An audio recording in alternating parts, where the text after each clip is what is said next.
Hey, good morning, everybody. I'm Hot Rod Bob, and you've got Gas, the morning edition. And you know what? You are a gasaholic for tuning in. I'm Gas, the Great American Auto Scene. Been around since 1990. Started out on the Kaleidoscope Radio Network. And then we moved over to Speed Scene Live TV, became part of that, and just kept on going. And here we are today. Thanks for joining us. You know, back in the days of the introduction of the pony cars, Ford took everyone by surprise. Now, although the Barracuda did come out 2 weeks before the Mustang, nobody really noticed. And it was one of those things that went on as the pony cars developed. Barracuda first, Mustang second. Mustang, by far, the most popular pony car ever produced. Chevrolet got in with the Camaro. Took them a couple of years to catch up. Pontiac came out about 3 months later with the Firebird. Dodge came out with the Challenger a number of years later, not till 1970. Barracuda continued on and changed body styles from time to time, but AMC was silent. They didn't come out till 1968, so very delayed, much like Chevrolet, and they came out with two vehicles, the AMX and the Javelin.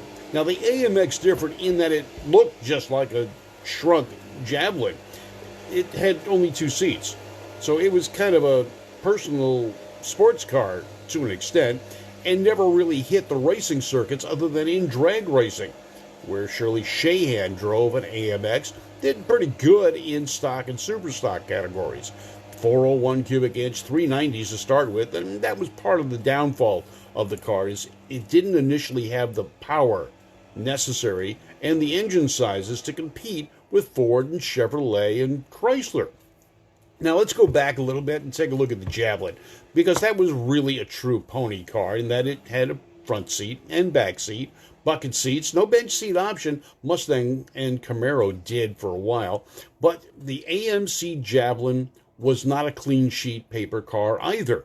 Much like the Mustang, it borrowed its platform from a compact car. The Mustang, as we know, came from the bones of a Ford Falcon. The Javelin, well, it came from the Rambler American, the little boxy four-door and two-door and station wagon that, much like the Falcon, fit into the compact class at the time. Now, the American wasn't a bad car, and it was sold worldwide. The Javelin was a sportier car, just in the same vein as a Mustang. You took the economy car, rebodied it, saved some money in development, and there you go. But where it fell down was in engines. AMC didn't have performance engines at the time, at least not performance like everybody else. They did have a 232 cubic inch six-cylinder, and I'll tell you what, that little six-cylinder was a torquey little motor. A buddy of mine had a Gremlin with that motor in it, and that thing pulled pretty good. We've got one that comes out to Irwindale every once in a while, and he can run 9-second ETs in the eighth with that thing. He's been able to build that motor up and get so much more power that he's only slowed it down a few tenths. All right, so back to the AMCs and the Javelin cars. Now, the Javelin first generation came out in August of 1967. Pretty late for the entry into the field, but so was the Dodge Challenger. It was a 1968 model coming out in August before the regular introduction that most of the manufacturers used in September. And it was priced appropriately at less than $3,000, and you can get yourself into an AMX. Good morning, Ken Warner and Larry Mulhauser. How are you? Now, it incorporated a number of safety innovations. Now, these were things that AMC looked at and decided they were going to do before the feds got involved and mandated certain safety things. Now, for one thing, it included a windshield posts that were the first in the industry to use fiberglass safety padding. No one even thought about that at that point in time. And they had flush-mounted paddle-style door handles. Again, something not to catch up on you. Yeah, Mark McGeorge is talking about Gremlin X's with 401s. Yeah, those were pretty potent little cars. Now, the exterior side marker lights and three-point seat belts and headrests for the front seats. While the interior was devoid of bright trim and it helped reduce glare, it did look a little plasticky, but was still pretty contemporary for the time. Now, AMC marketed the Javelin as a comfortable packaging and more interior and luggage space than most of its rivals, and it kind of did.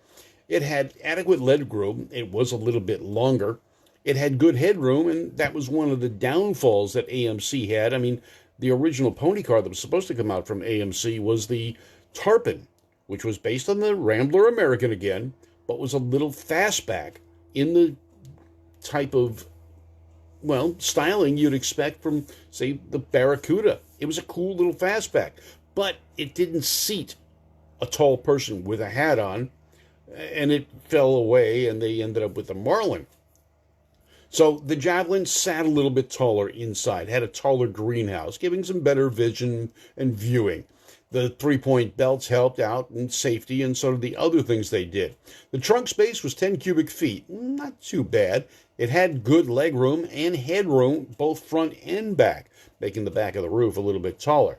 There were no side vent windows, though. This was the advent of the flow-through ventilation requirements by the feds, and they put that in. And it extracted air through apertures in the doors by adjusting a flap valve at the bottom of the door armrest. Now, all Javelins came with thin shell bucket seats and a fully carpeted interior, which was pretty much standard on the pony cars of the day. And it had the performance version they called the SST. Now, they never said what SST stood for, but it was their performance model. And it had reclining bucket seats, simulated wood grain door panels and trim, sports-style steering wheel, full instrumentations and controls, and a deep padded dashboard with the rest of the dashboard set well forward, away from the passenger. Another safety issue, because people didn't wear seatbelts back then unless they were told to, or even then they battled it. And I'm one that's always worn seatbelts ever since my first mishap, I guess you could say, when I was 17 years old. So seatbelts have always been part of my driving habits. I even have three-point belts in my hot rod. Now, the front end of the AMC was kind of cool looking. It had a big scoop type grille and outward mounted headlights that were kind of neat. Now, Road and Track compared the Javelin favorably to its competitors in 1968, describing it as big, heavy, powerful engine as an asset. Well, that was part of the problem, though. It was physically big. It was very heavy. It wasn't a thin wall casting like Chevrolet had and Ford had for the 289s, 302s, and the small block 350s and such. But it was adequate, and it was reliable. It was a great street car. But pony cars and street cars, okay, you're raced on Sunday to sell on Monday back in those days. And the Camaro and the Mustang were tearing up the SCCA tracks in the under 5-liter class, or the 5-liter class of Trans Am racing. Remember that? The Mustangs, the Camaros, Penske in the Camaros, Sam Posey in the Challengers. Well, I was 1970, but you get the idea. AMC had a 232 cubic inch 6-cylinder as the base motor. A 290 V8 was the optional motor. It was anemic. It was a V8. It did all right in the Rambler American, but people weren't looking at the Rambler American as a performance car back then. However, it did have the optional 343. 343 was still not the motor they need. It was not as strong, especially in the form of racing, and that is where they would next take the Javelin. They wanted to go after Ford and Chevrolet in the Trans Am series in the under 5-liter class, and they did. Now, they started out with Gordon Johncock, an Indianapolis 500 driver, who had looked at the car and the premium-fueled 4-barrel version. He said, it stacks up roomy and comfortable and peppy.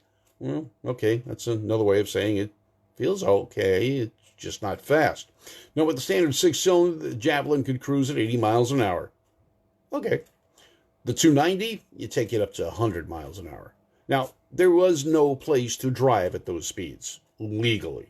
Anyway, well, Nevada didn't have a speed limit yet, but that's another story altogether. They had 3-speed manual transmissions, and they had 3-speed command shift automatic. And if memory serves me correctly, there was basically a torque flight transmission. I'm Mike Levy. How are you doing today? And Marcia, how are you? All right. The 343 AMC had an option package to go with it. It was called the Go package. And this included a 4-barrel version of the 343, power front disc brakes, a heavy-duty suspension, dual exhaust, wide full-length body side stripes, and at this time, E7014 red line tires mounted on chrome-plated Magnum 500 style steel wheels. Not too bad. The Javelin would go 0 to 60 in 8 seconds, which was very favorable for the time. Had a top speed, they say, at 120 miles an hour. The 5.6 V8 delivered 284 net horsepower.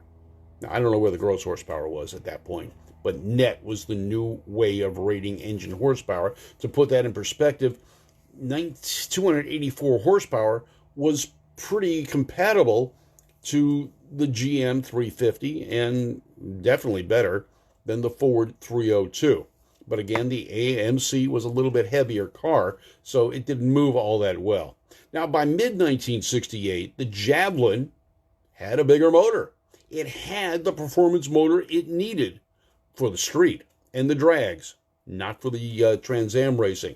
So in mid-1968, the 390 came out, 6.4 liters worth of a Go package there.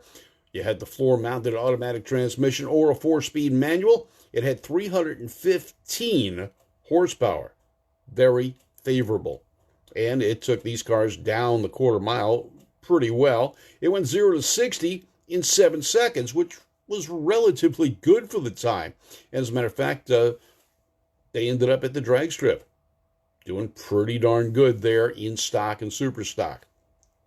Never got into the pro stock with them. They didn't have the horsepower and such for the pro stock categories, but stock and super stock, they held their own pretty good. Now, the first 1,000 Javelin buyers were 29 years old and such is basically what they're saying. The average buyer was younger than the AMC stodgy buyer. You got to remember, AMC had the reputation as building good, reliable grocery getters and stodgy cars for stodgy people. They weren't very stylish. They weren't very in-your-face, exciting. And the Marlin was an example of what died because of that, because they just didn't have the market. Well, this started getting the younger market.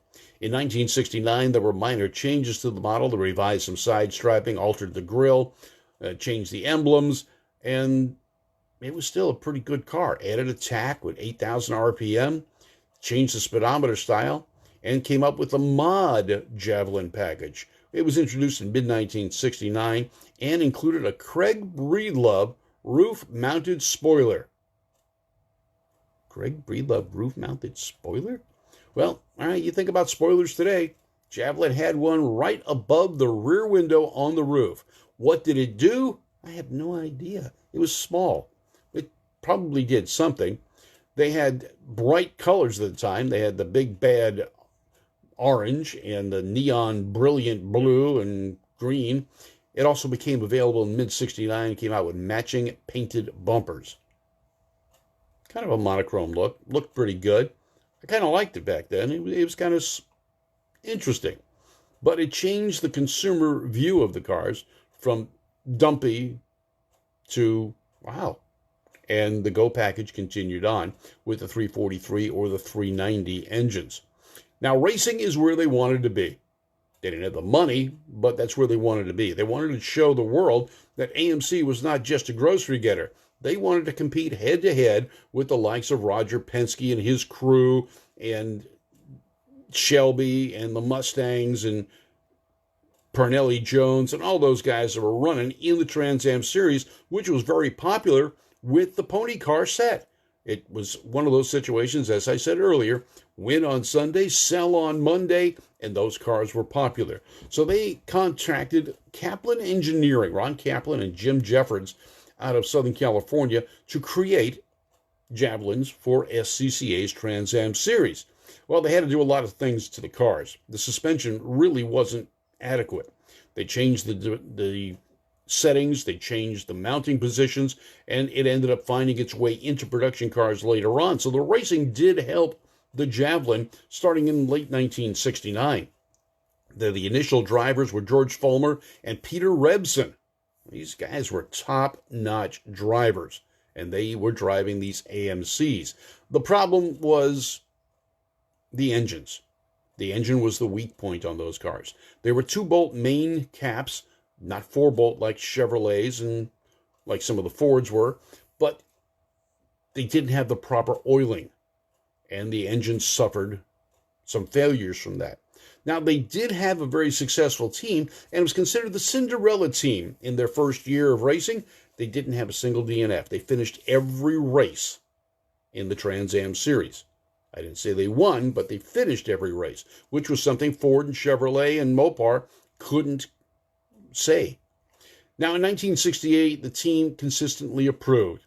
They suffered only one DNF that year, though they finished every race, but they entered multiple cars. Rebson was let go mid-season, which definitely hurt. They changed rear suspensions. They upgraded the front suspensions. Traco was building the motors for them, but they had their work cut out for them. Again, like I said, the weak points of the motor, oiling and the 2-bolt mains. They also had a single 4-barrel carburetor, whereas Ford and Chevrolet had cross-ram manifolds or inline 2 4-barrel manifolds, or running 2 4-barrel carburetors. So they were down on horsepower. They still did favorably well.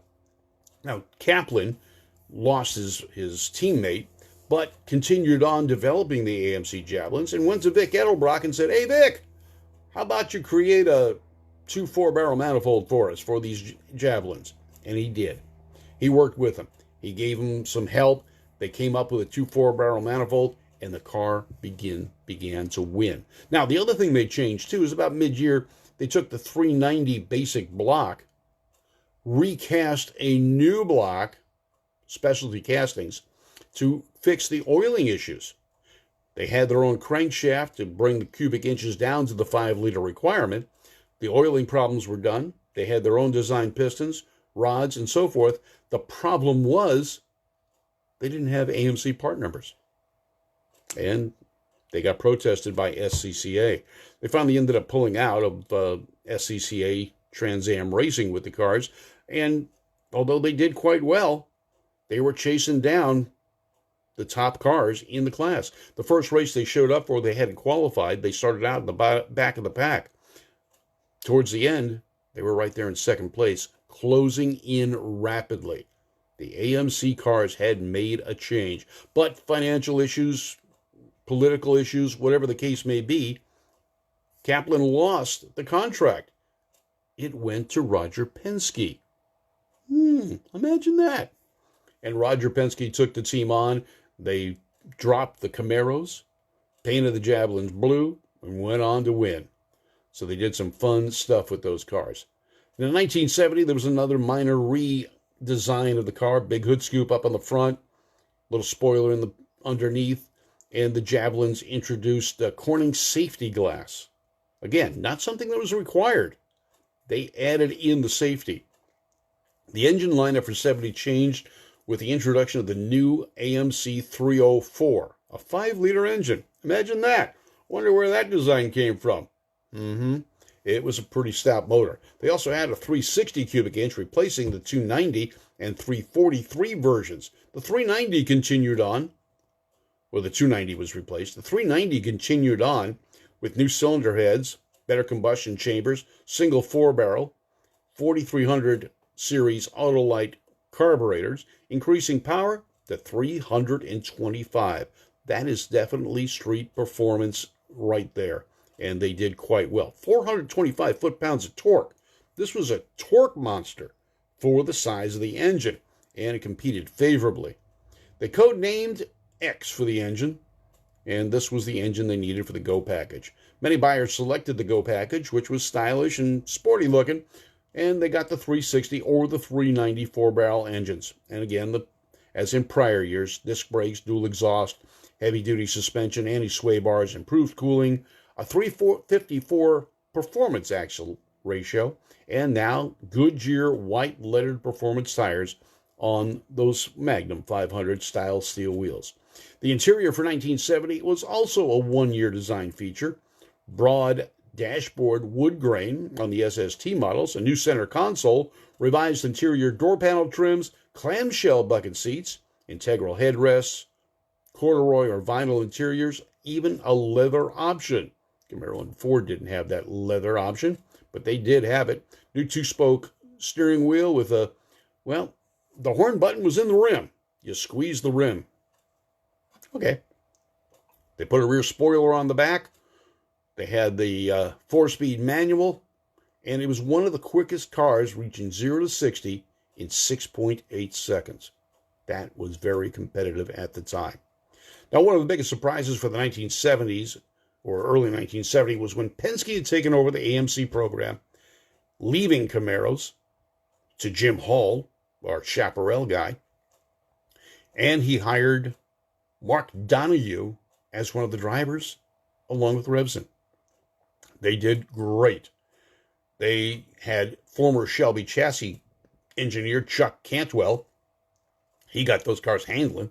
The 305 was the motor of choice. Remember, 304 was the production motor, 305 the race motor. That 390 development with the 4-bolt mains came about quite quick. They had a special Mark Donohue SST edition. There were 2,500 of those built, and it included a big ducktail spoiler that ended up on the race cars because now it was a production item. They had a ram air hood, 4-speeder automatics on the floor, all the good stuff. And the Javelin was on its way. Now, they also did pretty good in the drags. As I said, Shirley Sheehan was driving an AMX, but there was also generations of Javelins out there. Now, in 1974, the Javelin started, 71, Javelin started getting really big, but so did the Mustang and so did the Camaro. So it fit right in. It had big fender bulges on top, kind of ungainly looking at first, but these were based on show vehicles. The 2-seat AMX was gone, and it now became a trim option on the Javelin. Kind of cool. It was kind of neat. But now the engine offerings included a 401 cubic inch V8 with 330 horsepower, 430 foot-pounds of torque. This was a tough machine. It had a forged steel crankshaft and connecting rods engineered to withstand 8,000 RPM shifts. The Borg-Warner T10 4-speed manual transmission came with a factory Hurst floor shifter. Interesting. Cool motor, cool car, great history, but it was gone by 1974. And AMC was out of the pony car business. Try and get one of these things at a reasonable price? Yeah, they're out there. I just saw one in Arizona painted up to look like one of the Penske race cars. $10,000. Automatic transmission. Needed some TLC, but it was there, and it had the 401 engine. So AMC also decided they wanted to go upscale. And on the second generation Javelins, they had the Pierre Cardin version. Yes. Fine Corinthian leather. I don't know. There were 4,100s of these built, and the official sales date was March 1972. It had a multicolor pleated, striped in red, plum, and white, and silver in the background seats. It was a nylon fabric with stain-resistant silicone finish. I wonder if you could slide in and out of these cars easy. I don't know. Had a wraparound dashboard that was kind of cool looking. The interior was really neat looking for the time, and, well, they went on. 1974 was the last year of this, and it's unfortunate because AMC had the makings of a good pony car and a car that could keep up with the competition. The marketplace was changing. 4-cylinder cars were becoming more popular. AMC killed the Javelin. And as we know, just a few short years later, AMC was absorbed by Chrysler, but all Chrysler wanted was the Jeep, and AMC cars disappeared from history. I'm Hot Rod Bob. You've got gas, the morning edition, brought to you by Service Tech Equipment, Valley Head Service, Irwindale Speedway and Drag Strip, and Moon Eyes.